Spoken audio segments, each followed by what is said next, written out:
BJP అయితేనేమి, జనసేన అయితేనేమి, TDP అయితేనేమి ఆ హామీలు ఇచ్చి ఈరోజు ప్రతిపక్ష హోదా ఇస్తే ఎక్కడ ఈ ప్రజల సమస్యలు మా అసెంబ్లీ సాక్షిగా రాష్ట్రానికి కాదు దేశానికే వినపడతాయని విధంగా ఈరోజు గొంతు నొక్కే విధంగా ఈరోజు ప్రతిపక్ష హోదా ఇస్తే మీకేం బాధ? మీకు దమ్ము ధైర్యం ఉంటే ప్రతిపక్ష హోదా ఇచ్చి చూడండి. కొంతమంది మేము అసెంబ్లీ నుంచి గడ్డకొస్తుంటే పారిపోయినారు అంటున్నారు. ఎక్కడ పారిపోతాం? దేశం విడిచిపెట్టి పారిపోతున్నామా, లేకుంటే ఈ రాష్ట్రం విడిచిపెట్టి పారిపోతున్నామా? ఉన్నాం కదా ఇక్కడే. మీకు అది లేదు, మాకు ప్రతిపక్ష హోదా ఇచ్చే ధైర్యం లేదు మీకు.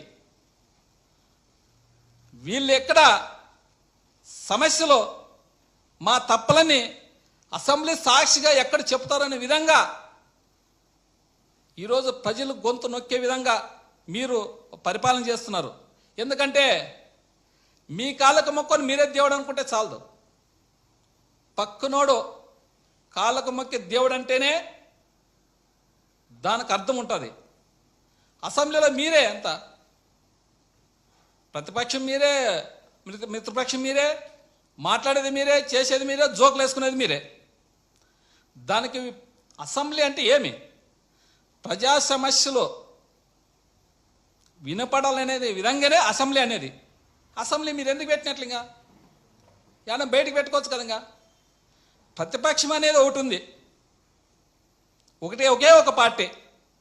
ఇప్పుడు బీజేపీ అయితేనేమి, జనసేన అయితేనేమి, 3 పార్టీలు మీరు మిత్రపక్షంలో ఉన్నారు. ప్రతిపక్షం ఉండేది ఒక్క ఏకైక పార్టీ వైఎస్ఆర్ కాంగ్రెస్ పార్టీ. దానికి ఇచ్చి చూడండి మీరు.